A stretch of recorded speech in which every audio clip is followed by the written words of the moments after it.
السلام علیکم ورحمۃ اللہ وبرکاتہ۔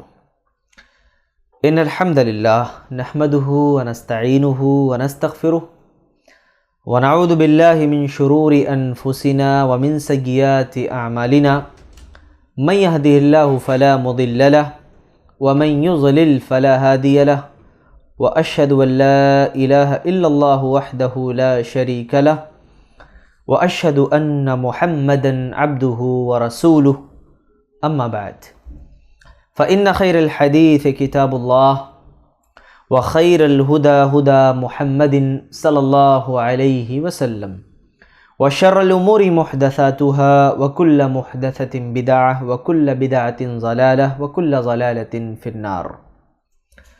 رب اشرح لي صدري ويسر لي امري واحلل عقدة من لساني يفقهوا قولي رب زدنی علما اللہم رب زدنی علما۔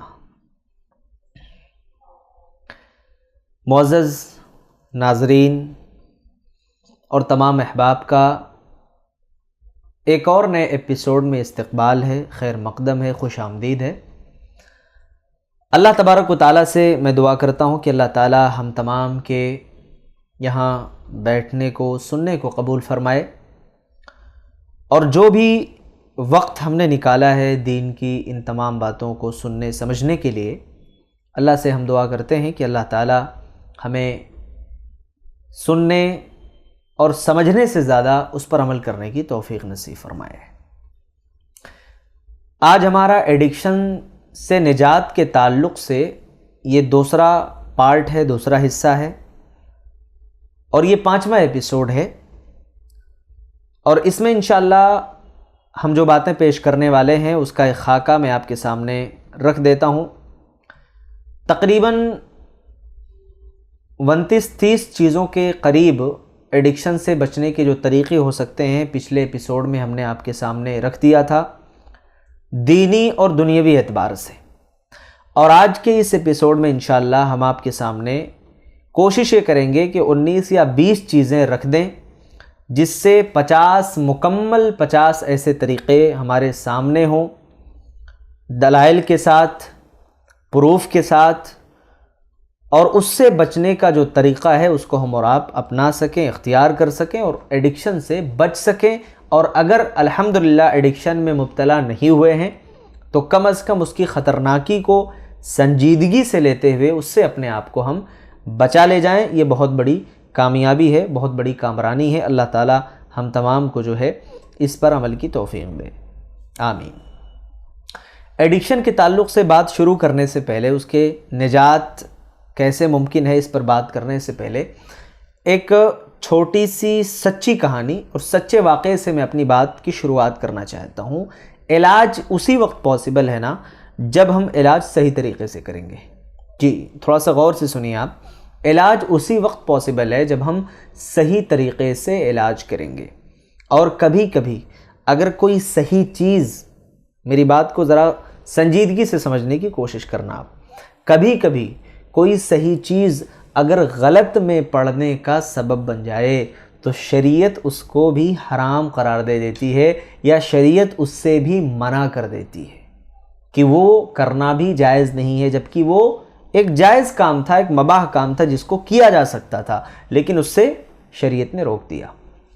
کہانی اور واقعہ یہ ہے کہ ایک بھائی نے، میں ان کا نام ذکر نہیں کروں گا، وہ ایک اسکول چلاتے ہیں، اللہ تعالیٰ ان کو اور مزید کامیابی دے، ان کے ذریعے سے دین کا کام لے، ان کو ترقی دے۔ وہ آئے تھے اور انہوں نے اپنی ایک درد بھری کہانی اور درد بھری جو ان کی باتیں تھیں نا اس کو انہوں نے سنایا۔ کہا کہ بھائی واقعہ یہ ہے کہ ہمارے اسکول کے اندر 9 سال، 10 سال، 12 سال، 13 سال کے بچے اتنی بری طریقے سے بگڑ رہے ہیں کہ وہ پیرنٹس کے کنٹرول سے بالکل باہر جا رہے ہیں، پیرنٹس کے گرفت میں نہیں ہیں، اور ہم چاہ رہے ہیں کہ کیسے جو ہے ہم ان کا، یعنی یہ دینی طور پر ان کی ہم تربیت کر سکیں، ان کو اس برائی سے، اس لت سے جو ہے ہم باہر نکال سکیں۔ موبائل کے تو اکثر بچے دیوانے بنے ہیں اور دیوانے بنے پڑے ہیں، اور بری حالت ہے ان کی، سمجھ میں نہیں آ رہا ہے کیا طریقہ ہو سکتا ہے۔ تو پہلے تو ہمارے ذہن و دماغ میں خیال آیا تھا، جو ہم نے ان سے ڈسکس کیا، ہم نے کہا کہ دیکھو ایسا کر سکتے ہیں کہ یہ ہمارا مشورہ نہیں تھا، یہ کسی اور بھائی نے مشورہ دیا تھا، اللہ ان کو بھی جزائے خیر دے، لیکن اللہ تعالیٰ دل و دماغ میں اچھی باتیں ڈالتا ہے نا، اور اللہ تعالیٰ پھر جب وہ اچھی باتیں دل و دماغ میں آتی ہیں تو آدمی اپنے طریقے اور اصول بدل لیا کرتا ہے. کیونکہ دیکھیے ہم نے ابھی حدیث پڑھی نا کہ اللہ تعالیٰ کے دونوں انگلیوں کے درمیان ہے ہمارے دل، جس طرف چاہتا ہے پھیر دیتا ہے، جو باتیں چاہتا ہے دل کے اندر داخل کر دیتا ہے. بہرحال مشورہ یہ ہوا تھا کہ کیوں نہ ہم کچھ ایسی یعنی کلپ ان تک پہنچائیں بچوں کو لے کر کے اپنے ساتھ، ہے نا، کسی یعنی دینی تربیت کو لے کر کے کوئی پروگرام ہم اس طریقے سے بناتے ہیں، ہو سکتا ہے کہ اس سے ان کو ہدایت مل جائے اور وہ اس میں توجہ دیں اور اپنے آپ کو بدلنے کی کوشش کریں. تو جو بھائی آئے تھے انہوں نے جب اپنی داستان بتائی تو اس میں ایک واقعہ یہ بھی ذکر کیا، انہوں نے کہا کہ لاک ڈاؤن کے ٹائم پہ ہی بچے بگڑے ہیں. ان کا یہ جملہ تھا کہ لاک ڈاؤن میں یہ جو آن لائن کلاس کے نام پر ہے نا، لاک ڈاؤن میں ساری چیزیں شروع ہوئیں کہ چھوٹے بچوں کو موبائل دے دو، اور ہم نے اپنے معصوم بچوں کے ہاتھ میں جو گیجٹس تھے، جو چیزیں تھیں، ہم نے وہ ان کے حوالے کر دیے. نتیجہ یہ ہوا کہ وہ بچہ گیم کھیل رہا ہے، نتیجہ یہ ہوا کہ بچہ کسی گندی ویب سائٹ پر چلا گیا ہے. تو ہم نے ان کو فون دیا جس کے نتیجے میں یہ بھیانک انجام ہمارے سامنے ہے. میں نے کہا کہ دیکھو اگر علاج کرنا ہے تو فیلڈ ورک کرنا پڑے گا، ان کو ڈائریکٹ جا کر کے سامنے سے سمجھانا پڑے گا. وہ چھوٹے چھوٹے معصوم بچے ہیں اور ہمیں ان کو موبائل سے دور رکھنا ہے. وہ 9 سال 10 سال 12 سال کے بچے، پھر ہم ان کے ہاتھ میں موبائل فون دیں گے تو یہ ان کے لیے صحیح نہیں ہے، ان کے لیے انتہائی خطرناک ہے. اور یہ اتنا خطرناک ہے کہ آگ کا ایک انگارہ یا آگ کی ایک چنگاری ہاتھ میں رکھنا یہ اتنا زیادہ خطرناک نہیں جتنا آپ اپنے بچے کے ہاتھ میں موبائل دیتے ہو، یہ اس سے بھی زیادہ خطرناک ہے. بہرحال اللہ تعالیٰ خیر کا معاملہ کرے. تو بات یہ ہوئی کہ بھائی تربیتی ورکشاپ انشاءاللہ اس طرح سے رکھا جائے تاکہ ہو سکتا ہے کہ ان کو ہدایت ملے اور باتیں سمجھ میں آنے لگیں، اور پیرنٹس کو بھی ہم سمجھائیں، کیونکہ یہاں مسئلہ پیرنٹس اور والدین کا بھی ہے سب سے اہم. ان کو یہ تک پتہ نہیں ہوتا ہے کہ ہمارے اپنے بچوں کی صحیح تربیت ہمیں کرنی کیسے ہے، سمجھانا کیسے ہے، ہاں کہاں مارنا ہے کہاں مارنا نہیں ہے. ہم کیا کرتے ہیں، مہینے بھر ہم لاڈ پیار کریں گے، نہیں ڈانٹیں گے، ہے نا، ضد کرے گا تو موبائل دے دیں گے، اس کے بعد جیسے ہمیں غصہ لگتا ہے ہم اتنی بری طریقے سے بچوں کو مار دیتے ہیں کہ وہ ہمیں اپنا جو ہے دشمن سمجھنے لگتا ہے. تو ایسا نہیں کرنا ہے کہ آپ جب اپنے بچے کو نہیں مار رہے ہو تو مار ہی نہیں رہے ہو، اور جب آپ مار رہے ہو تو اتنی بری طریقے سے آپ ٹوٹ پڑتے ہو کہ آپ جو ہے جلاد بن جاتے ہو. ایسے اصلاح ہوتی ہے؟ ایسے بچوں کی اصلاح بالکل نہیں ہوتی ہے. تو انشاءاللہ یہ مختصر اشارہ اس لیے میں کر رہا تھا، بتانا یہ مقصود تھا کہ علاج صحیح طریقے سے ہی پاسبل ہے کسی چیز کا. اگر ہم چاہتے ہیں کہ اپنے چھوٹے چھوٹے معصوم بچوں کو ہم ایڈکشن سے، چاہے گیم ہو، گیمبلنگ ہو یا کوئی اور چیز ہو، اس سے ہم باہر نکالیں، بچائیں، تو پہلی فرصت میں ہمیں اپنے گھر کا ماحول بدلنا بہت ضروری ہے. جب تک گھر کا آپ ماحول نہیں بدلو گے نا، حالات نہیں بدل سکتے ہیں. ٹھیک ہے، ایک باپ روتے روتے اپنی داستان سنا رہا ہے کہ میرے بینک میں، ہے نا، میرے بینک میں ہزاروں نہیں لاکھوں میں پیسے تھے اور بچے نے ٹریڈنگ کے نام پر، گیمبلنگ کے نام پر سارے پیسے ڈبا دیے. بعد میں جب پتہ چلا کہ جو ہے ایسا ایسا معاملہ ہوا، بچہ ڈر گیا، ڈر کر کے کہیں جو ہے گھر سے دور بھاگ گیا. تو یہ نتیجے، یہ چیزیں ہمارے سامنے آ رہی ہیں. یہ سب کیوں ہو رہا ہے؟ یہ اس لیے ہو رہا ہے کہ ہم نے اپنے بچوں کو جو ہے خود بگاڑا ہے، اور بگاڑنے میں ہمارا سب سے بڑا رول ہے، سب سے بڑا ہاتھ ہے.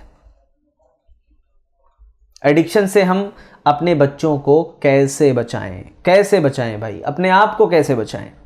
ٹاپک یہی ہے نا ہمارا کہ ایڈکشن سے کیسے نکلیں باہر، کیسے نجات ممکن ہے، چاہے ہم ہوں یا ہمارے بچے ہوں.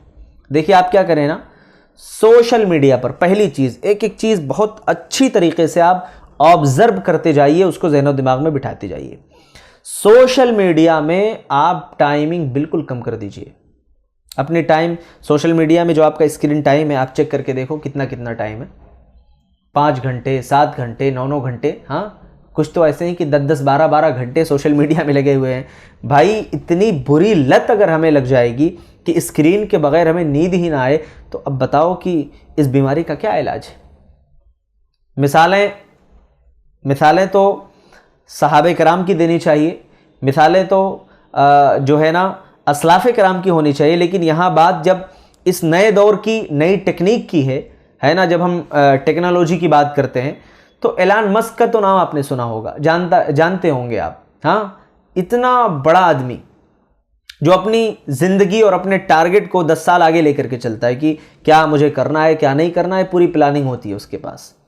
جب ایلان مسک سے پوچھا گیا کہ آپ کا اسکرین ٹائم کیا ہے, کتنے دیر تک موبائل استعمال کرتے ہو, اللہ اکبر, آپ سن کر کے دنگ رہ جاؤ گے. ہاں, اس نے شاید اپنا موبائل نکال کر کے دکھایا یا وہ بتا دیا, دکھایا تھا غالباً, جہاں تک میرا حافظہ خطا نہیں کر رہا ہے, تو پتہ یہ چلا کہ 1 منٹ یا اس سے بھی کم جو ہے اسکرین ٹائم ہے. آپ دیکھیے, آپ اندازہ تو لگائیے ہماری کیا حالت ہے. وہ جو ان چیزوں کے موجد ہیں, نئی نئی چیزیں, نئی نئی ایجادات جو کر رہے ہیں, ہاں, سائنسی ایجادات, ان کی حالت یہ ہے کہ وہ غور کرنے میں, فکر کرنے میں, آبزرو کرنے میں چیزوں کو اپنا وقت لگاتے ہیں. اور ہماری حالت یہ ہے کہ ہم انہی گیجٹس کے پیچھے الجھے ہوئے ایسے ہیں کہ ہمیں اس سے باہر نکلنے کی ذرہ برابر بھی ہمیں مہلت نہیں مل رہی ہے. یہ کتنی خطرناک چیز ہے میرے بھائیوں, ہمارے اور آپ کے لیے کتنی خطرناک ہے.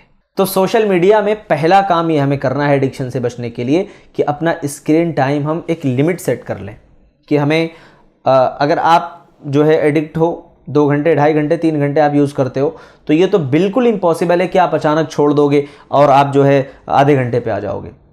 ایسے اچانک عادت نہیں چھوٹتی ہے, دھیرے دھیرے. بھائی 3 ہے, آپ نے 2.5 گھنٹے سیٹ کر دیا, پھر 1 ہفتہ یا 2-4 دن آپ نے 2.5 سے پھر آپ 2 پہ آ گئے, 2 سے آپ 1 پہ آئے, پھر 1 سے آدھے گھنٹے پہ آ گئے, پھر آپ 10 سے 15 منٹ پہ آ گئے. ایسے دھیرے دھیرے آپ اپنی عادت کو موبائل سے بالکل آپ دور کر لیں, اپنے آپ کو باہر نکال لیں گے انشاءاللہ. الجامع الصغیر کی روایت ہے, راوی حدیث عمرو بن میمون ہے, کہتے ہیں حدیث نمبر 1205, اللہ کے نبی صلی اللہ علیہ وسلم نے فرمایا کہ 5 چیزوں سے پہلے غنیمت جانو. اغتنم 5 قبل 5, حیاتک قبل موتک, موت سے پہلے زندگی کو. وصحتک قبل سقمک, بیماری سے پہلے تندرستی کو. وفراغک قبل شغلک, مشغولیت سے پہلے خالی اوقات. وشبابک قبل حرمک, اور بڑھاپے سے پہلے جوانی کو. وغناک قبل فقرک, محتاجگی سے پہلے مالداری کو. تو یہ بہت اہم چیز ہے کہ وقت کو آپ غنیمت جانیں, اور یہ وقت بہت بڑی دولت ہے نا. اس کو آپ اپنے ترقی میں اور اپنی کامیابی میں, دنیا اور آخرت کی کامرانی میں آپ لگائیں گے تو یہ آپ کے لیے خیر کا باعث بنے گا انشاءاللہ. اسی طریقے سے دوسرا کام آپ کو کیا کرنی ہے, دیکھیے دوسرا کام یہ آپ کریں نا کہ اپنے آپ کو بزنس میں, تجارت میں مصروف رکھیں ایڈکشن سے بچنے کے لیے. یا آپ اپنے آپ کو کسی نئی چیز میں, کسی ہنر کے سیکھنے میں اپنے آپ کو مصروف رکھیں, پڑھائی کرنے میں اپنے آپ کو مصروف رکھیں. ٹھیک ہے, میں یہ باتیں کیوں کہہ رہا ہوں, پڑھائی کرنے میں, مطالعہ کرنے میں اس لیے مصروف رکھیں کیونکہ جب آپ علم حاصل کرو گے تو علم سے آپ کو ذہنی خوراک بھی ملے گی, دین کی سمجھ بھی پیدا ہوگی, اور فتنے سے بچنے کے راستے بھی آپ کو معلوم ہوں گے. آپ کو پتہ ہے صحیح بخاری کی حدیث نمبر 80 اور صحیح مسلم کے اندر حدیث نمبر 2671, راوی حدیث انس بن مالک رضی اللہ تعالیٰ عنہ کہتے ہیں کہ ان من اشراط الساعہ, قیامت کی نشانیوں میں سے ایک نشانی یہ ہے ان یرفع العلم ویثبت الجہل, علم اٹھا لیا جائے گا, جہالت عام ہو جائے گی. ویشرب الخمر, شراب پیا جائے گا. ویظہر الزنا, اور زنا بھی عام ہو جائے گا. تو اب آپ ایسے دور میں جی رہے ہیں, ہم ایسے وقت میں سانسیں لے رہے ہیں کہ آج یہ علماء کہ قحط کا وقت ہے نا. وہ علماء جو اپنے علم کی روشنی بکھیرتے تھے ہے نا, ان کی تعداد بہت تیزی کے ساتھ کم ہوتی جا رہی ہے, بہت تیزی کے ساتھ. اور یہ بات آپ یقین مانیے کہ اس کی بھرپائی اتنی آسانی سے نہیں کی جا سکتی. ایسے وقت میں آپ کیا کریں, اپنے آپ کو دین سے جوڑیے نا, دین علم حاصل کریے, علماء سے ربط میں رہیے, علماء سے رابطہ رکھیے. ایڈکشن سے اگر اپنے آپ کو باہر نکالنا ہے تو. اسی طریقے سے بھائیوں, ایڈکشن سے بچنے کا تیسرا جو طریقہ ہے وہ یہ ہے کہ اچھی نیند لیں تاکہ دماغ کے اوپر دباؤ کم ہو. آج ہمارے نوجوانوں کی حالت دیکھ کر کے نا ترس آتا ہے. ہاں افسوس ہوتا ہے. ٹھیک ہے آپ چلے جائیے. میں ابھی 2 دن پہلے وڈودرا گیا ہوا تھا. وہاں جانے کے بعد واپسی کے وقت جو ہے رات میں ہماری ٹرین تھی 12-1 بجے کے قریب میں. تو جو بھائی ہمیں چھوڑنے آ رہے تھے انہوں نے ایک بات بتائی. کہا مولانا ایسی بات ہے نا کہ ہمارے اس وڈودرا میں رات کے ٹائم پہ اکثر جو باہر گھومنے والی فیملیز آپ کو دکھائی دیں گی یا نوجوان ملیں گے وہ مسلم نوجوان ہیں، ورنہ نان مسلم خواتین یا ان کے اپنے بچے ان کو رات میں ادھر ادھر گھومنے سے کوئی مطلب نہیں. ان کی اکثریت جو ہے گھروں میں ہوتی ہے. آپ دیکھیے راتوں کو جاگنے کا کلچر بنا لیا ہے جناب ہمارے نوجوانوں نے. چبوتروں پر بیٹھے ہوئے کوئی گیم کھیل رہا ہے، ہاں کوئی کہیں فری فائر کھیل رہا ہے، کوئی کہیں پب جی کھیل رہا ہے.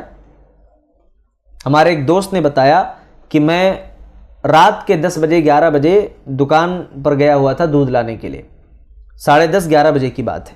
کہا کہ واپس آتے ہوئے میں نے دیکھا کہ ایک آٹو میں بیٹھ کر کے ایک 10 سال یا 11 سال کا بچہ موبائل میں گانے سن رہا ہے نا، اور وہ بھی بالکل گندے گانے.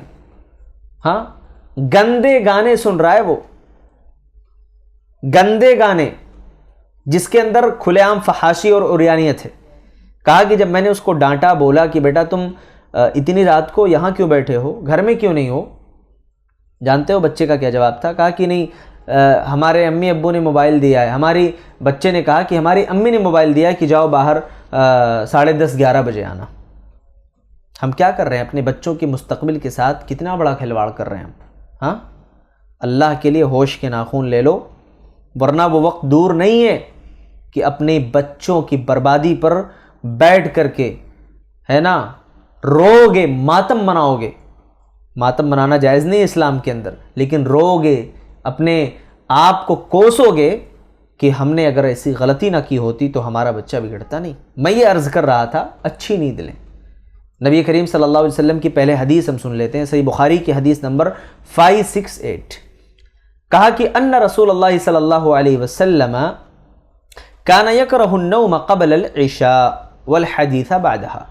اللہ کے نبی صلی اللہ علیہ وسلم عشاء سے پہلے سونے کو ناپسند کرتے تھے اور عشاء کے بعد بات کرنا ناپسند کرتے تھے، الا کہ کوئی بہت سخت شرعی ضرورت ہو ہے نا تب آپ جاگ سکتے ہیں، ورنہ یوں ہی فضول میں وقت ضائع کریں، فضول میں جو ہے نا عشاء کے بعد آپ مسخرہ پن کریں تو اس کی شریعت اجازت نہیں دیتی ہے. آپ دیکھ لیجئے نا ہمارے شادیوں کا کیا عالم ہے.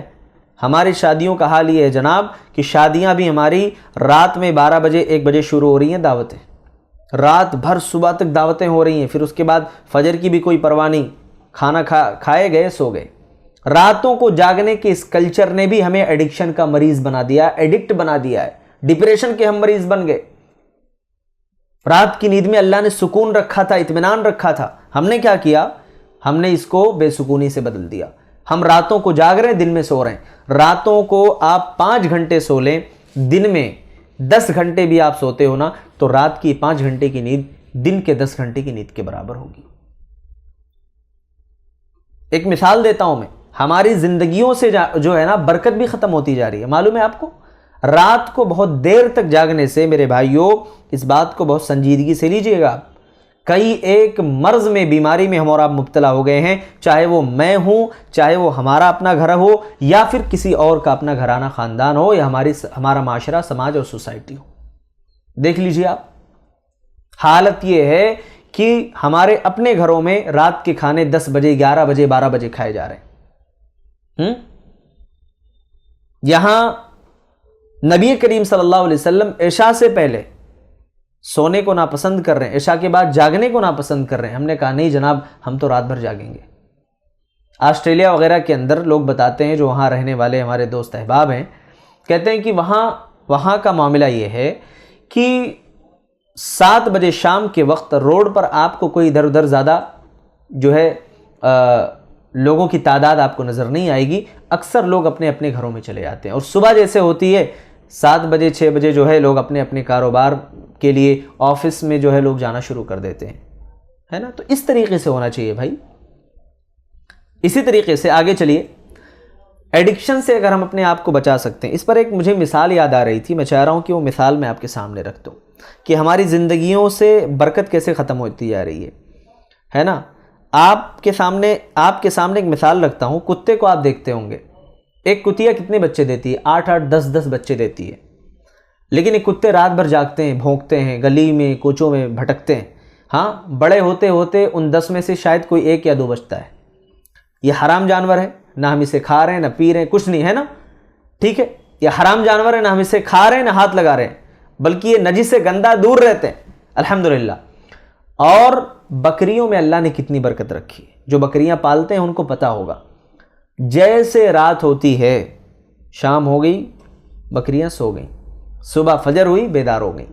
اسے ہم ذبح کر کے کھاتے بھی ہیں, اپنی دیگر تقریبات میں استعمال کرتے ہیں, ہے نا, ذبح کرتے ہیں. الحمدللہ اللہ تعالیٰ نے حلال کیا ہے. اس کے باوجود کیا کبھی آپ کو کمی محسوس ہوئی کہ بکریوں کی تعداد میں, بکروں کی تعداد میں کمی ہو گئی ہو؟ ایسا کیوں ہے؟ کیونکہ اللہ نے اس کے اندر برکت رکھی ہے. ہماری زندگی اب کس اعتبار سے گزر رہی ہے فیصلہ ہمارے ہاتھ میں ہے. ایڈکشن سے بچنا ہے نا, بالکل بچیے, اور نہیں بچو گے تو زندگی برباد ہو جائے گی. بھائیو, پہلا کام یہ کرو کہ اچھی نیند لو, رات کو سو جاؤ. دوستو احباب کال کر رہے ہیں, بلا رہے ہیں, یہاں چلنا, وہاں فلم بھی نہیں کرنا ہے, وہاں پارٹیاں کرنا نہیں. بھائیو, کبھی ٹھیک ہے اتفاقاً آپ نے, ہے نا, اس طریقے سے آپ کہیں چلے گئے, کوئی مسئلہ نہیں, لیکن روز کا معمول آپ راتوں کو جاگنے کا معمول آپ مت بنائیے. آگے چلیے. چوتھی چیز جس سے ہم ایڈکشن سے باہر آ سکتے ہیں, اپنی ایک ڈائری آپ بنا لیجیے. ڈائری لکھیے آپ. ڈائری میں کیا لکھیں آپ کہ آج کے دن میں نے کیا غلط کیا, کیا اچھا کیا. غلط بھی آپ لکھ لو, اچھا بھی آپ لکھ لو. جب آپ غلط لکھو گے نا اور سامنے آپ اچھا لکھو گے, اچھے کو دیکھ کر کے آپ کے اندر حوصلہ آئے گا. غلط کو آپ لکھو گے نا تو آپ کے اندر ایک ڈر پیدا ہوگا.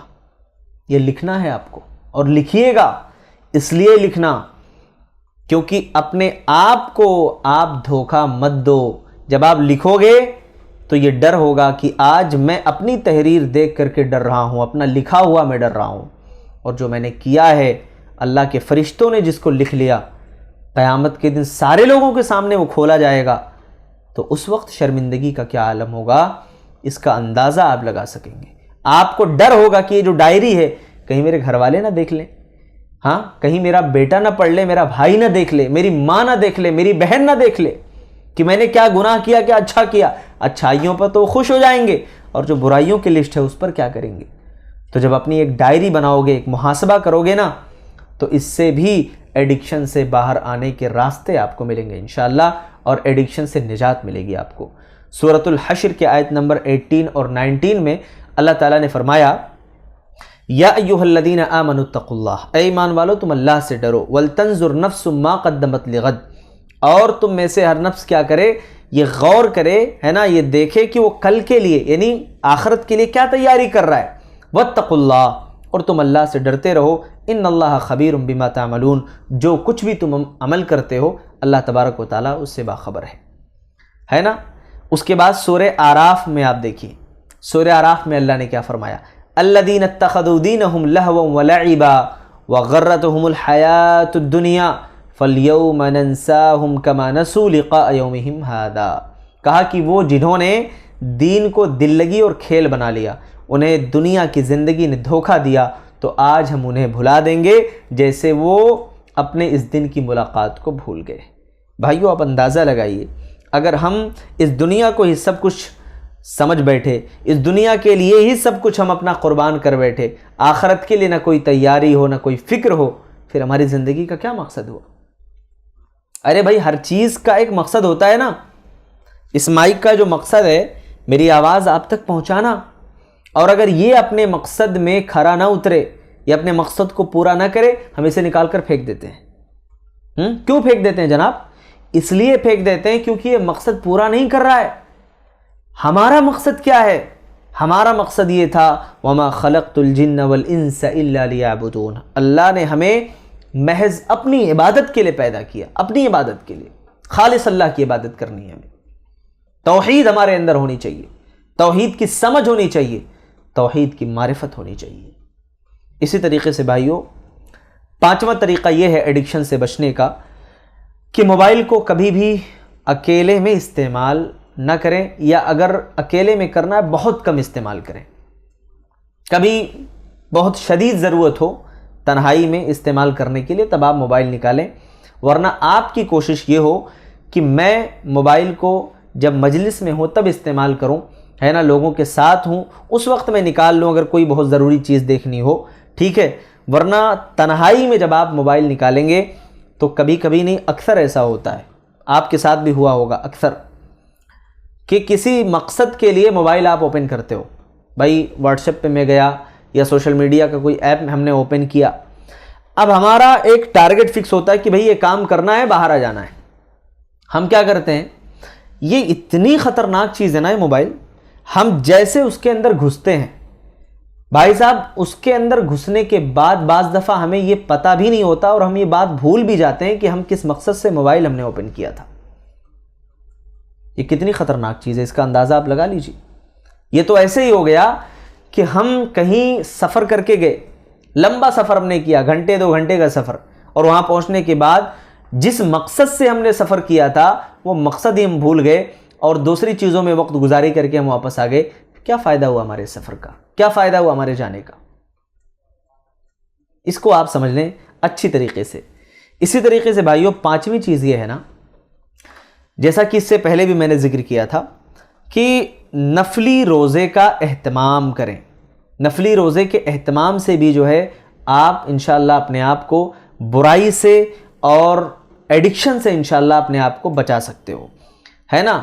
ایک اور چیز اس میں آپ ایڈ کر لیجئے، صحیح ترغیب و ترہیب کی روایت ہے، حدیث نمبر 3457.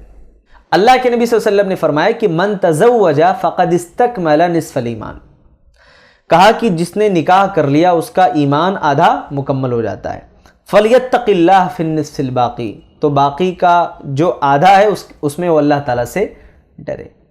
تو آپ دیکھیے کہ کس طریقے سے، ہے نا، نکاح کرنے سے بھی آدمی ایڈکشن اور برائیوں سے دور رہتا ہے. اس لیے کہ دیکھیے جب آپ نکاح کر لیں گے، پہلے کے لوگوں کی ایک کہاوت ہوا کرتی تھی اور وہ کہیں نہ کہیں اپنے آپ میں حقائق رکھتی ہے کہ اگر کوئی نوجوان بگڑ جاتا تھا نا تو لوگ بولتے تھے کہ بھائی اس کی شادی کروانی پڑے گی، یہ بگڑ گیا ہے، اس کی شادی جب کروائیں گے نا تو سدھر جائے گا. تو یہ چیزیں بولی جاتی تھیں. آپ اندازہ لگائیے کہ اب کا ماحول کیا ہے. اب تو حالت یہ ہے جناب کہ اگر بچہ رات بھر جاگنے کا عادی ہے، دوستوں کے ساتھ رات بھر، کتنے ایسے کیسز ہمارے پاس آئے ہیں، یہ بات میں ہوا میں تیر نہیں مار رہا ہوں، یہ سچائی کے بیس پہ میں آپ کے سامنے بات رکھ رہا ہوں کہ جب بچی کے والدہ وغیرہ نے شکایت کیا کہ ہماری بیٹی شکایت کر رہی ہے کہ شوہر رات بھر جو ہے گھر میں نہیں آتا ہے، ادھر ادھر دوستوں میں ساتھیوں میں رات گزاری کرتا ہے، شب بیداری کرتا ہے، اور فجر کے وقت ہی آ کر کے وہ، یا صبح آ کر کے وہ سو جاتے ہیں. تو لہٰذا بچے کے والدین سے جب انہوں نے شکایت کی کہ آپ جو ہے اپنے بچے کو سمجھائیے، تو ان کا جواب یہ تھا کہ ہمارا بچہ پہلے بھی گھومتا تھا اور اب بھی گھومے گا، تمہارے آنے سے اور جانے سے کوئی فرق نہیں پڑنے والا ہے. اللہ اکبر. آپ سوچئے، اندازہ لگائیے کہ یہ حالت ہے آج ہمارے گھروں کی. والدین غلط چیز میں اپنے بچے کو کیسے سپورٹ کر سکتے ہیں؟ یعنی اتنی ہمارے دلوں کے اندر بے غیرتی، اتنی جلن، اتنا حسد آ جائے کہ ہم جو ہے یہ تک نہ ہم فیصلہ کر پائیں کہ ہم غلط کر رہے ہیں کہ صحیح کر رہے ہیں. ہم نے یہ کہنا شروع کر دیا کہ نہیں، بچہ ایسے ہی کرے گا جیسے وہ کر رہا تھا. تو بھائیو، نکاح کرنے سے جو ہے نا ایمان مکمل ہوتا ہے، اور کہیں نہ کہیں وہ جو برائیوں کی ایک لت ہے، ایک عادت ہے، وہ چھوٹ جاتی ہے نا. کیونکہ برائی میں آدمی کیوں مبتلا ہوتا ہے؟ برائی میں آدمی اس لیے پڑتا ہے، بہت ساری چیزوں کا ایڈکٹ اس لیے بنتا ہے کیونکہ کہیں نہ کہیں اس کے اندر برائی کرنے کا جو جذبہ ہے وہ شعلے کی طرح بھڑک رہا ہوتا ہے نا. یہ برائی کر لوں، وہ برائی کر لوں، ہے نا، اتنے سارے آپشنز ہیں میرے پاس، شیطان بہت سارے راستے دکھاتا ہے. بہرحال ایڈکشن سے بچنے کے لیے ہمیں 7واں کام یہ کرنا ہے کہ والدین کو آپ دعا کے لیے کہیے، والدین کو دعا کے لیے بولیے. آپ علامہ البانی رحمۃ اللہ علیہ نے اس حدیث کو السلسلۃ الصحیحہ میں ذکر کیا ہے، صحیح قرار دیا ہے، حدیث نمبر 1797 ہے نا۔ اور اللہ کے نبی صلی اللہ علیہ وسلم کا یہ فرمان کہ 3 لوگوں کی دعا کبھی رد نہیں ہوتی ہے، کبھی رد نہیں ہوتی۔ وہ 3 لوگ کون ہیں؟ کہا دعوت الوالدی، والد کی دعا، کس کے حق میں؟ اپنی اولاد کے حق میں، کبھی رد نہیں ہوتی ہے۔ کبھی اللہ کے لیے اپنے بچوں کے لیے ہاتھ اٹھا کر کے دعا مانگ لیا کرو کہ اللہ تعالیٰ ہمارے بچوں کو نیک اور صالح بنائے اور دنیا اور آخرت کی کامیابی نصیب فرمائے۔ دعا کر لیا کرو کہ اللہ بری عادتوں سے ہمارے بچوں کی حفاظت کرے۔ دوسرا ودعوت الصائم، روزے دار روزے کی حالت میں دعا کر رہا ہے، اللہ اس کی دعا کو رد نہیں کرتا ہے۔ تیسرا ودعوت المسافر، مسافر کی دعا۔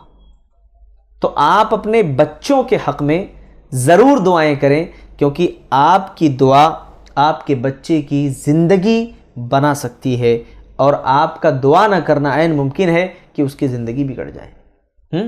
تو دعا کرنے میں کیا جاتا ہے؟ اور اگر کوئی ایڈکشن، ظاہر ہے کہ بھائی ایسا بھی ہو سکتا ہے کہ کسی کے والدین نہ ہوں، وہ کیا کرے؟ بھائی والدین نہیں ہے نا، کسی نیک انسان سے آپ دعا کی درخواست کر دیں اپنے بارے میں کہ بھائی ہمارے لیے ذرا آپ دعا فرما دیجیے، ہمارے لیے آپ دعا کر دیجئے کہ اللہ تعالیٰ جو ہے مجھے برائی سے، بے حیائی سے جو ہے دور رکھے، اور ایڈکشن سے اللہ تعالیٰ مجھے بچا لے۔ تو پتہ نہیں کون اللہ کا کتنا بڑا ولی ہے، کتنا بڑا متقی پرہیزگار ہے، اور وہ کیا اللہ تعالیٰ سے دعائیں کرے کہ اللہ اس کی دعا قبول کر لے، کچھ نہیں کہا جا سکتا ہے۔ آپ دعا کر دیں، گزارش کر دیں، ہو سکتا ہے کہ اس کی دعا آپ کی زندگی بدل دے۔ اسی طریقے سے 8ویں چیز یہ ہے نا کہ دیکھو، موت کو کثرت سے یاد رکھو، موت کو آپ کثرت سے یاد رکھیں۔ شاعر کہتا ہے، عربی کا ایک شاعر ہے، کہتا ہے کہ الموت قدح کل نفس شاربہ والقبر باب کل نفس داخلہ۔ موت ایک ایسا جام ہے، ہر کسی کو پینا ہے، اور قبر ایک ایسا دروازہ ہے، ہر کسی کو داخل ہونا ہے۔ تو آپ کیا کریے، موت کو ہمیں کثرت سے یاد رکھنا چاہیے۔ کتنے ایسے لوگ ہیں جو کل ہمارے ساتھ تھے، لیکن آج وہ ہماری دعاؤں میں ہے، آج ہمارے ساتھ نہیں۔ کتنے ایسے نوجوان تھے جن کی بڑی بڑی امیدیں انہوں نے سنوار رکھی تھی، بڑی بڑی امیدیں سجا رکھی تھی، مجھے یہ کرنا ہے، مجھے وہ کرنا ہے، مجھے باہر جانا ہے، کما کر لانا ہے، سب کچھ سوچ رکھا تھا، اچانک زندگی ختم ہو گئی۔ موت کو کثرت سے یاد رکھو۔ ابن حبان کی روایت ہے، حدیث نمبر 2994، اللہ کے نبی نے فرمایا اکثروا ذکر ہادم اللذات، لذتوں کو توڑنے والی جو ہے نا، ختم کر دینے والی موت، اس کو کثرت سے یاد رکھو، کثرت سے اس کا ذکر کرو۔ جب موت تمہیں یاد آئے گی نا، موت تمہاری آنکھوں کے سامنے ہوگی، تم سوچو گے کہ ہماری زندگی کا یہ بالکل آخری مومنٹ ہے، ہمیں کیا کرنا چاہیے۔ اگر میں آپ سے یہ کہوں کہ آپ کی زندگی کا بالکل آخری ٹائم ہے، 10 منٹ ہے آپ کے پاس، آپ کیا کریں گے؟ ایک مومن، ایک سچا مومن یہ کرے گا کہ وہ اللہ تعالیٰ سے جتنی سچی توبہ ہو سکتی ہے نا، سچی توبہ کرے گا کہ اے اللہ، ابھی تو موت نہیں آئی ہے، لیکن میں تجھ سے سچے دل کے ساتھ معافی مانگتا ہوں۔ یا اگر وہ نماز کے لیے کھڑے ہوگا کہ یہ میری زندگی کی آخری نماز ہے اور میرے پاس صرف 1 گھنٹے باقی ہیں، تو اس نماز کو جس خشوع خضوع کے ساتھ پڑھے گا نا، اللہ کی قسم پوری زندگی اس نے ویسی نماز نہیں پڑھی ہوگی۔ موت کے اندر وہ طاقت ہے جناب، کہ موت انسان کی یہ جو چمک دمک ہے نا، یہ جو فیم ہے، یہ جو دنیا حاصل کرنے کا ایک بھوت ہمارے اوپر سوار ہے نا، ان تمام لذتوں کو یہ موت توڑ کر کے رکھ دیتی ہے۔ کتنے ایسے نوجوانوں کو آپ نے گر کر کے، چلتے چلتے گر پڑے، موت آ گئی، دیکھا ہے۔ کتنے ایسے حادثات آپ نے سنے ہیں۔ اللہ تعالیٰ اچانک موت سے ہماری حفاظت کرے، ہم سب کی حفاظت کرے۔ پتہ چلا سعودی میں رہتے تھے بیچارے، فیملی سے ملنے کے لیے آ رہے تھے، چھٹی پر آ رہے تھے، 2.5 سال 3 سال کے بعد ایئرپورٹ پر اچانک انتقال ہو گیا۔ کتنے ایسے حادثات آپ نے سنے۔ اللہ تبارک و تعالیٰ حفاظت فرمائے بھائیو۔ تو موت کو جو ہے نا، موت کو کثرت سے یاد رکھو، کیونکہ موت کو جتنا کثرت سے آپ یاد رکھو گے، اتنے ہی زیادہ آپ بری عادتوں سے، بے حیائیوں سے، گناہوں سے اپنے آپ کو محفوظ پاؤ گے۔ اور آگے چلیے، اسی طریقے سے 9ویں چیز یہ ہے کہ جہنم کے عذاب پر آپ غور کریں، جہنم کے عذاب پر غور کریں۔ سورہ نازعات آیت نمبر 37 سے لے کر کے 39 تک، 37 سے 39 تک اللہ تعالیٰ کیا فرما رہے ہیں؟ فَأَمَّا مَن طَغَىٰ وَآثَرَ الْحَيَاةَ الدُّنْيَا، رہی بات اس کی جس نے سرکشی کی، دنیاوی زندگی کو ترجیح دیا کس کے اوپر؟ آخرت پر۔ فَإِنَّ الْجَحِيمَ هِيَ الْمَأْوَىٰ، تو جہنم ہی اس کا ٹھکانہ ہے۔ جہنم کے عذاب پر غور کریں کہ جہنم کا عذاب کتنا سخت ہے، ہاں، کتنے بڑے بڑے سانپ، بچھو، ہاں، اور جہنم کی آگ، جہنم کا عذاب، یہ تمام چیزیں جب آپ سوچو گے نا اپنے اندر تو واقعتاً برائی کا کبھی خیال اور تصور جو ہے ذہن و دماغ کے اندر نہیں آئے گا۔ اسی طریقے سے جنت کی جو نعمتیں ہیں نا، ان نعمتوں کو یاد رکھو۔ یہ 10ویں چیز ہے ایڈکشن سے بچنے کے لیے، ہاں، یہ 10ویں چیز ہے۔ اور یہ 10 نہیں ہے بلکہ آپ شمار کریں تو پچھلے ایپیسوڈ میں 30 اور یہ 10، یعنی گویا 40 ہو گئے۔ کیا ہے؟ جنت کی نعمتوں کو آپ یاد رکھیں۔ ان المتقین فی جنات وعیون ادخلوها بسلام آمنین، اللہ تبارک و تعالیٰ نے فرمایا کہ بے شک جو متقی ہیں نا، سورۃ الحجر کے اندر آیت نمبر 45، کہ بے شک متقی جو ہیں یہ باغات اور چشموں میں ہوں گے، ان کو کہا جائے گا کہ تم سلامتی کے ساتھ جنت کے اندر داخل ہو جاؤ۔ سبحان اللہ، جنت کی نعمتیں۔ کبھی دنیا کی نعمت سے ہم بڑے مرغوب ہو جاتے ہیں نا، بڑے مرغوب ہو جاتے ہیں، دیکھو کیا چمک دمک ہے دنیا کی۔ اللہ کے بندو، آخرت، جنت دیکھ لو، جنت کا تصور اگر ذہن و دماغ میں پیدا کر لو، کہ دنیا کی جو نعمتیں ہیں نا پھیکی نظر آئیں گی، پھیکی، اس کے سامنے کچھ بھی نہیں ہے۔ اسی طریقے سے ایک واقعہ میں آپ کے سامنے رکھوں گا ایڈکشن سے بچنے کے لیے، یہ ہمارا 11واں پوائنٹ ہے۔ ابو امامہ الباہلی اس حدیث کے راوی ہیں، اور طبرانی نے اس حدیث کو بیان کیا ہے، حدیث نمبر 7679۔ کہتے ہیں کہ ان غلاما شابا اتى النبی صلی اللہ علیہ وسلم فقال، ایک نوجوان تھا، ایڈکٹ تھا برائی کا، جیسے آج کے بہت سارے نوجوان برائیوں کے ایڈکٹ ہیں۔ نبی کے پاس آیا، دیکھو نبی ماہر نفسیات ہیں، اور نبی کیسے برائی کا علاج کر رہے ہیں، کیسے بیماری کا علاج کر رہے ہیں۔ فقال یا نبی اللہ اتأذن لی فی الزنا، کہا کہ اے اللہ کے نبی، کیا آپ مجھے زنا کی اجازت دو گے؟ اللہ کے نبی، آپ مجھے زنا کی اجازت دے دیجیے، اللہ کے نبی میں زنا کرنا چاہتا ہوں۔ فصاح الناس به، لوگوں نے برا بھلا کہنا شروع کیا، لوگ چیخنے لگے، رے یہ کیا کہہ رہا ہے بھائی، نبی بیٹھے ہوئے ہیں، نبی کا احترام بھی تو کوئی چیز ہے، آ کر کے زنا کی اجازت مانگ رہا ہے۔ فقال النبی صلی اللہ علیہ وسلم قربوا، اللہ کے نبی نے فرمایا کہ اسے میرے قریب کر دو، اسے قریب لے آؤ۔ اچھا، قریب لایا گیا، ادن فدنا حتی جلس بین یدیہ، یہاں تک کہ نبی کے سامنے وہ بیٹھ گیا۔ فقال النبی صلی اللہ علیہ وسلم اتحبہ لامک، دیکھو کیسے اللہ کے نبی علاج کر رہے ہیں نا، کیسے علاج کر رہے ہیں، ایسے علاج کیا جاتا ہے بیمار کا۔ ہم اور آپ ہو تو مارنا شروع کر دیں کہ دیکھو کیسے آ کے کیسی گندی باتیں کر رہا ہے، بری باتیں کر رہا ہے، ہم اس کے اوپر پل پڑیں، اسے مارنا شروع کر دیں۔ نبی نے کیا طریقہ اپنایا؟ یہی طریقہ ہمیں اور آپ کو بھی اپنانا ہے۔ کتنا بڑا پیغام ہے، کتنی بڑی نصیحت ہے ہمارے لیے۔ نبی نے کہا اتحبہ لامک، اپنی ماں کے لیے پسند کرو گے؟ فقال لا جعلنی اللہ فداک، اے اللہ کے رسول، ہے نا، میں آپ کے اوپر قربان جاؤں۔ کہا کہ اللہ کے رسول، یہ میں اپنی ماں کے لیے کیسے برداشت کر سکتا ہوں؟ قال كذلك الناس لا يحبونه لامهاتهم، کہا اسی طریقے سے جس کے ساتھ تمہارا برائی کا ارادہ ہے وہ بھی تو کسی کی ماں ہوگی۔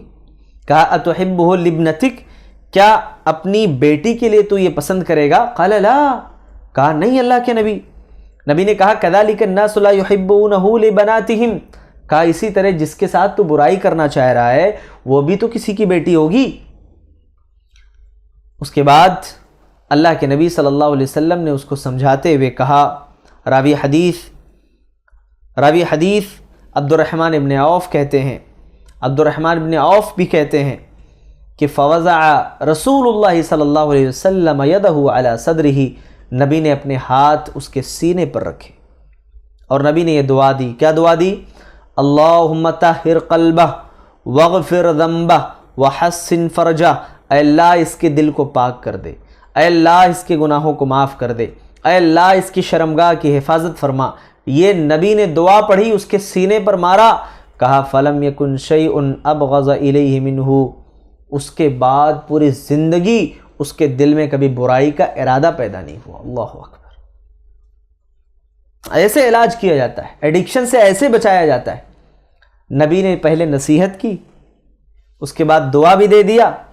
کتنا خوش نصیب ہے نا یہ انسان. دیکھو بن کر کے آیا تھا گنہگار، بن کر کے آیا تھا مجرم سب کے سامنے، لیکن نبی کی دعا لے کر کے کیسے چلا گیا، نبی کی دعا کا کیسے مستحق بن گیا. سبحان اللہ. اسی لیے میں کہتا ہوں کہ بھائی کبھی کسی گنہگار کو یہ دیکھ کر جج مت کبھی کرنا کہ نہیں یہ تو اللہ کی اس کے تعلق سے قرآن و حدیث کے اندر ہے نا نام لے کر کے وضاحت ہو کہ بھائی فلاں ایسا ہے نا، تو ہم اس کے بارے میں بیان کرتے ہیں، ورنہ کسی کو مینشن کرتے ہوئے کبھی آپ یہ کہنے کا یا ہم یہ کہنے کا حق نہیں رکھتے ہیں کہ فلاں جہنمی ہے فلاں جنتی ہے. پتہ نہیں اللہ کس کو کب ہدایت دے دے. اس کے علاوہ 12ویں چیز یہ ہے بھائیو ایڈکشن سے بچنے کے لیے کہ قبرستان جایا کرو. صحیح مسلم حدیث نمبر 1977 میں اللہ کے نبی صلی اللہ علیہ وسلم نے فرمایا کہ نہیتکم عن زیارت القبور فزوروها، میں نے تم کو پہلے قبروں کی زیارت سے منع کیا تھا لیکن تم اس کی زیارت کرو. اور ایک روایت میں ہے کہ تم زیارت اس لیے کرو کیونکہ اس سے تمہیں موت کی یاد آئے گی، آخرت کی یاد آئے گی. جب کبھی قبرستان سے گزرو گے تو یاد کرو گے کہ ہاں ایک دن ہمیں بھی یہاں آنا ہے. ہمارے اپنے چاہنے والے، ہمارے اپنے کتنے رشتہ دار، ہمارے اپنے کتنے احباب اس قبر کے اندر جو ہے دفن ہے. ہاں نہ آج ان کی آواز سنائی دیتی ہے، نہ آج ان کی شکایتیں سنائی دیتی ہیں، نہ آج ان کی امیدوں کی کوئی لسٹ ہے. ہاں بلکہ وہ خاموش بیچارے دوسری دنیا میں ہیں، اور آج ان کی یہ زندگی جو ہمارے پاس بڑی اچھی زندگی تھی وہ زندگی ختم ہو گئی، نہیں رہی وہ. تو قبرستان جایا کرو اگر آپ ایڈکشن کے مریض ہونا. اچھا ایک مسئلہ یہ بھی ہے کہ کچھ لوگ ایڈکشن کے ساتھ ساتھ ڈپریشن کے بھی مریض ہوتے ہیں. اگر ان کو آپ یہ کہو کہ بھائی قبرستان چلو تو اتنے بیچارے ڈرے سہمے رہتے ہیں کہ وہ اس سے زیادہ بیمار تو وہاں جا کر کے ہو جائے گا. ایسے لوگوں کو چاہیے کہ وہ پہلے اپنی اس ڈپریشن کا علاج کریں، علاج کرنے کے بعد پھر جس چیز کے ایڈکٹ ہیں اس کا علاج کریں اور اللہ کا ذکر کثرت سے کریں، اور پھر اس کے بعد جائیں تاکہ کوئی ایسا معاملہ نہ ہونے پائے کہ بھائی بیمار تھے علاج کے لیے لے گئے اور بڑا بیمار بنا دیا. تو ایسا نہیں ہونا چاہیے.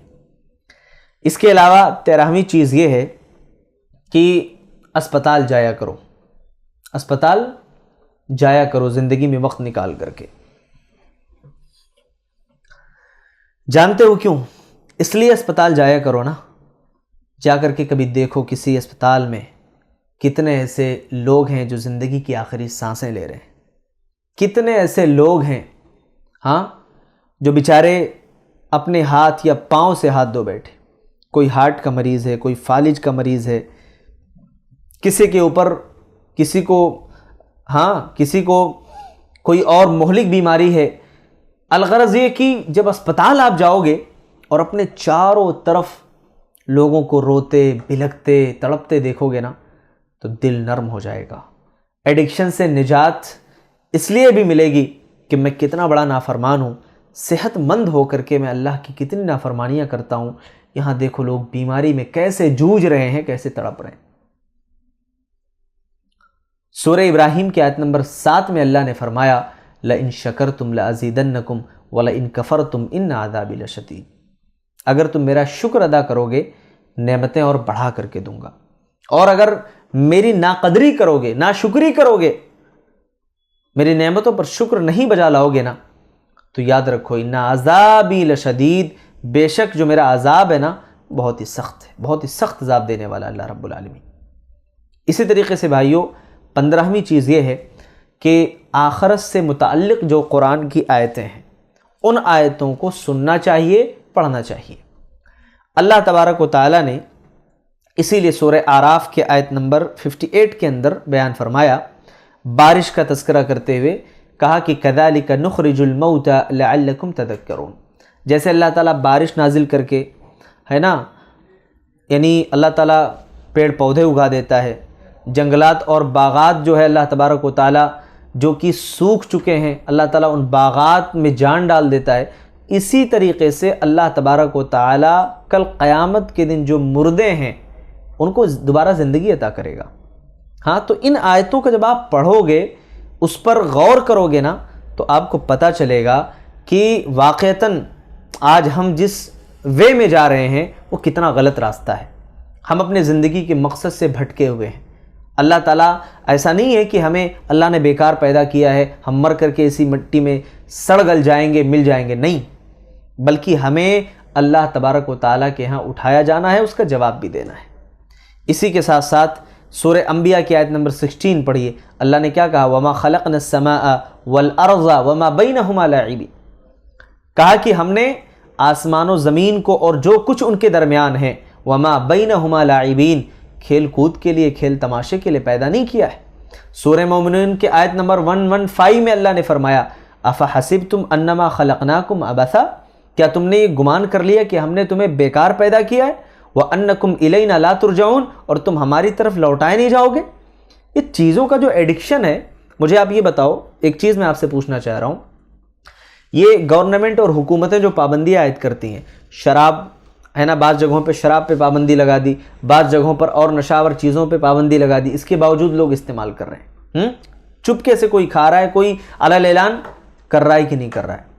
ہاں، حکومت کتنا سخت اقدام کر رہی ہے، کوئی اگر ریپ کرتا ہے، کسی کے ساتھ بدکاری کرتا ہے نا، اس کو یہ سزا دی جائے، اتنی سخت سزا اس کے لیے متعین کرتی ہے۔ ہاں، لوگ الگ الگ سزائیں تجویز کرنا شروع کر دیتے ہیں، اس کو چوراہے پہ گولی مار دو، اس کو پھانسی دے دو، اس کو یہ کر دو، سب کچھ جو ہے وہاں پر طے کیا جا رہا ہے، لیکن اس کے باوجود جرائم رکنے کا نام کیوں نہیں لے رہے ہیں؟ آپ نے غور کیا کبھی اس پر؟ کیونکہ کبھی بھی یہ جملہ آپ نوٹ کر لینا، سزا کی سختی کبھی بھی مانع جرم نہیں ہوتی ہے، یعنی آپ سزا کی سختی بڑھاتے چلے جاؤ اور یہ سوچو کہ لوگ اب جرم سے رک جائیں گے، ایسا پاسبل نہیں ہے۔ واحد ایک ہی ایسا راستہ ہے، اللہ پر ایمان، اللہ کی آیتوں پر ایمان و یقین، یہی وہ واحد راستہ ہے جو کسی کو جرم سے روک سکتا ہے۔ آپ وہ شخص کب تک جو ہے شراب نہیں پیے گا؟ جب تک حکومت کی نظر میں نہیں ہے۔ وہ کب تک زنا بالجبر نہیں کرے گا؟ جب تک حکومت کی نظر میں نہیں ہے۔ لیکن جیسے وہ ہٹا، وہ اپنا کام کرنا شروع کر دے گا۔ لیکن جو سچا پکا مومن ہے، جس کے دل میں اللہ کی محبت ہے، وہ دنیا کے کسی بھی کونے میں چلا جائے، اللہ کی قسم کسی بیابان میں، چٹان میں، پہاڑوں میں چلا جائے، وہ وہاں جا کر بھی اپنے رب کی کبھی نافرمانی نہیں کرے گا۔ اس کے دل میں اللہ کا تقوی، اللہ کا خوف ہوگا کہ اللہ تعالیٰ یہاں مجھے دیکھ رہا ہے۔ اس کے علاوہ 16ویں چیز یہ ہے بھائیوں کہ علماء سے اپنے مسائل کا حل پوچھیے۔ آپ ایڈکشن کے مریض بن گئے ہیں، ایڈکشن کی وجہ سے آپ کا دل دماغ کام نہیں کر رہا ہے، ہاں، وہاں سے آپ باہر نہیں نکل پا رہے ہیں، اب آپ کو کرنا کیا ہے؟ آپ علماء سے رابطہ رکھیے، ان سے مشورہ لیجئے، ان سے اپنے مسائل کا حل ڈھونڈیے۔ قرآن میں اللہ نے کیا فرمایا؟ سورۃ النحل کی آیت نمبر 43 میں کہ فَاسْأَلُوا أَهْلَ الذِّكْرِ إِن كُنتُمْ لَا تَعْلَمُونَ، اہل ذکر سے، یعنی اہل ذکر کون؟ علماء سے پوچھ لو، اگر تم نہیں جانتے ہو پوچھ لو نا۔ تو اپنے مسائل علماء سے پوچھا کریں، دین کے مسائل ہوں علماء سے پوچھیں، نفسیاتی کوئی مسئلہ ہو علماء سے ربط کریں، ہو سکتا ہے کہ وہ کوئی دعا، ہو سکتا ہے کہ کوئی ایسا علاج سنت نبوی سے آپ کو بتا دیں جس سے آپ کی زندگی بن جائے، سنور جائے۔ 17ویں چیز ہے کہ دیکھیے، اگر ایڈکشن، یہ لت اتنی شدید ہو کہ کہیں بھی جو ہے سکون و اطمینان نہ مل رہا ہو، تو آپ کیا کریں؟ جو ماہرین نفسیات ہیں نا، ان سے آپ رابطہ کرنے کی کوشش کریں۔ اسلام علاج کو پسند کرتا ہے، علاج کو اسلام پسند کرتا ہے۔ ایسا نہیں کہ دنیا میں بیماریاں بنی ہیں، اللہ نے اس کا علاج نہیں اتارا ہے، بلکہ اللہ کے نبی صلی اللہ علیہ وسلم نے فرمایا کہ فَإِنَّ اللَّهَ لَمْ يَزَعَ دَاءٌ إِلَّا وَزَعَ لَهُ دَوَاءٌ، دنیا میں اللہ نے کوئی ایسی بیماری نہیں اتاری ہے جس کا اللہ نے علاج نہ رکھا ہو، ہے نا؟ سنن نبی داؤد حدیث نمبر 3855، ٹھیک ہے، 3855 نمبر کی حدیث ہے۔ تو ایڈکشن اگر ہو گیا ہے تو کوئی یہ نہ سوچے کہ اب ہم اس بیماری میں اس قدر مبتلا ہو گئے کہ اب ہمارے مسئلے کا کوئی حل ہی نہیں، اب علاج ہی نہیں ہماری بیماری کا۔ نہیں، آپ علاج ڈھونڈو، قرآن و حدیث میں علاج ملے گا، دنیاوی طور پر علاج ملے گا انشاءاللہ، اور اس مرض سے آپ باہر بھی نکلو گے۔ اس کے علاوہ 18واں کام ہمیں یہ کرنا ہے ایڈکشن سے بچنے کے لیے کہ نوجوانوں کے دینی پروگرام میں آپ شرکت کریں، جہاں بھی دینی پروگرامز وغیرہ ہوتے ہیں۔ اللہ کے نبی صلی اللہ علیہ وسلم کی حدیث ہے کہ المرء علی دین خلیلہ فلینظر احدکم من یخالل، کہ آدمی کیا اپنے دوست کے دین پر ہوتا ہے، بس ہر شخص یہ دیکھے کہ وہ کس کو دوست بنا رہا ہے۔ آپ اچھے آدمی کو دوست بنائیں گے جو دینی پروگرامز میں جاتا ہے، نمازوں کا پابند ہے، تو اب ظاہر ہے کہ آپ بھی نماز کے پابند بنیں گے۔ اسی طریقے سے 19ویں چیز یہ ہے کہ گناہوں کے خلاف آپ جو ہے اپنا ایک کوئی اس طرح سے گروپ بنا لیں، ہے نا، یا اس طریقے سے کوئی ایک پلاننگ اور ترتیب بنا لیں کہ بھائی ہاں گناہ کے خلاف ہمارے اندر یعنی زندہ دلی ہونی چاہیے۔ ایسا نہ ہو کہ ہمارا دل اتنا مردہ ہو گیا ہو کہ کوئی گناہ کر رہا ہو یا گناہ کو پھیلا رہا ہو تو ہم بالکل خاموش بیٹھے ہوں۔ نہیں، گناہ کے خلاف ہمارا ایک مشن ہو کہ نہیں، گناہ اگر دیکھ لیا ہم نے اس کو روکنا ہے۔ مَن رَأَىٰ مِنکُم مُنکرًا فَلْیُغَیِّرْہُ بِیَدِہِ، تم میں سے کوئی منکر کو دیکھے اسے اپنے ہاتھ سے روکے۔ فَإِن لَّمْ يَسْتَطِعْ فَبِقَلْبِهِ، فَإِن لَّمْ يَسْتَطِعْ فَبِلِسَانِهِ، اگر ہاتھ سے روکنے کی طاقت نہیں زبان سے روکے۔ فَإِن لَّمْ يَسْتَطِعْ فَبِقَلْبِهِ، ہاتھ سے نہیں، زبان سے نہیں روک سکتا ہے، دل میں برا جانے، اور یہ ایمان کا سب سے جو ہے کمتر درجہ ہے۔ تو یہ چیز ہے میرے بھائیو۔ اسی طریقے سے 20ویں چیز یہ ہے کہ اپنے دوستوں کو نیکی کی طرف بلائیں، نیکی کی دعوت دیں، ہے نا؟ صحیح مسلم کی حدیث میں آپ دیکھیے کہ اللہ کے نبی نے فرمایا کہ حدیث نمبر 1893 1893 نمبر کی حدیث ہے، اللہ کے نبی صلی اللہ علیہ وسلم فرماتے ہیں کہ من دل علی خیر فلہ مثل اجر فاعلہ، جو آدمی کسی کو بھلائی کی طرف، نیکی کی طرف بلاتا ہے تو اس نیکی کرنے والے کے برابر اس کو اجر ملے گا، ہے نا؟ آپ جب کسی کو نیکی کی دعوت دے رہے ہیں تو نیکی کرنے والے کے برابر آپ کو اجر ملے گا۔ ایسا نہیں کہ جو ہے آپ کے اجر میں کوئی کمی کر دی جائے گی، ہے نا؟ تو اللہ تبارک و تعالیٰ اس طریقے سے، ہے نا، ایڈکشن سے نجات دے گا، بشرط یہ ہے کہ ہمارے پاس ایک پورا جو ہے پلان ہونا چاہیے کہ کس طریقے سے ہم کام کریں گے اور کیسے ہم جو ہے پریکٹیکل روڈ میپ کے ذریعے سے ایڈکشن سے بچ سکتے ہیں۔ ہماری دیکھیے، جب تک آپ کسی چیز کی ترتیب نہیں بنائیں گے نا، زندگی میں چینجز آنے والے نہیں، بدلاؤ آنے والا نہیں۔ آپ ایک ترتیب یہ بنا لیں، 1 مہینے کا پورا میں روڈ میپ آپ کو دے رہا ہوں کہ پہلے ہفتے میں آپ نے گویا کہ نیت کر لیا کہ چلو ایڈکشن سے مجھے باہر نکلنا ہے، اب کیسے میں نکلوں؟ اس پہلے ہفتے میں آپ نے نیت بھی کر لی، اور نیت دل کے ارادے کا نام ہے، یہ بھی آپ جان لیجئے۔ پھر اسی میں آپ نے توبہ بھی کر لیا، اور توبہ کا آغاز اسی ہفتے میں آپ نے کر لیا۔ اللہ سے آپ دعا کر رہے ہیں رب اغفر لی وتب علی انک انت التواب الرحیم، اے اللہ مجھے معاف فرما، ہے نا، اور میری توبہ قبول فرما، بے شک تو توبہ قبول کرنے والا، رحم کرنے والا ہے۔ دوسرا دن آ گیا، اب آپ کے ذہن میں کیا پلان ہے؟ اب آپ کیا کریے؟ جو غلط ویب سائٹس ہیں، میوزک ہیں، موویز ہیں، جس کی آپ کو لت تھی، وہ سارے آپ اپنے موبائل سے باہر نکال دیں، کوئی بھی چیز ہو سکتی ہے۔ تیسرا دن آیا، اب آپ کے ذہن میں کیا پلان ہے؟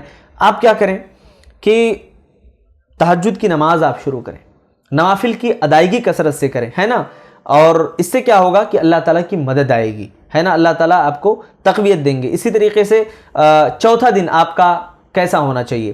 آپ اپنے کمرے کی صفائی، ماحول کو پاکیزہ بنائیے، حلال اور صاف دوستوں کے ساتھ وقت گزارنے کا ایک عزم اور پلاننگ کریے آپ۔ اسی طریقے سے صاف صفائی کا یہ معاملہ ایسا نہیں ہے کہ صرف ایک دن، یہ کنٹینیو ہونا چاہیے آپ کی ترتیب کے حساب سے۔ 5واں دن آپ کا کیسا ہو؟ اگر آپ صبح و شام کے اذکار نہیں پڑھ رہے ہیں تو آپ ایک ایک کر کے ترتیب بنائیں کہ اب ہم جو ہے انشاءاللہ صبح و شام کے اذکار مستقل ہم پڑھیں گے، اس کا اہتمام کریں گے، ہے نا۔ اس کے لیے بڑی بہترین اور معتمد کتاب ہے ماشاءاللہ حصن المسلم، ہے نا، اور اس کتاب سے ہم وہ دعائیں اچھی طریقے سے یاد بھی کر سکتے ہیں، پڑھ سکتے ہیں۔ اسی طریقے سے چھٹے دن آپ کی پلاننگ کیا ہوگی کہ دیکھیے بھائی کوئی مثبت سرگرمی ہوگی، چاہے وہ ورزش ہو سکتی ہے نا، کتاب پڑھنا ہو سکتا ہے، یا پھر انٹرنیٹ اور فون کا جو ٹائم ہے اس کو محدود کرنا بھی ہو سکتا ہے۔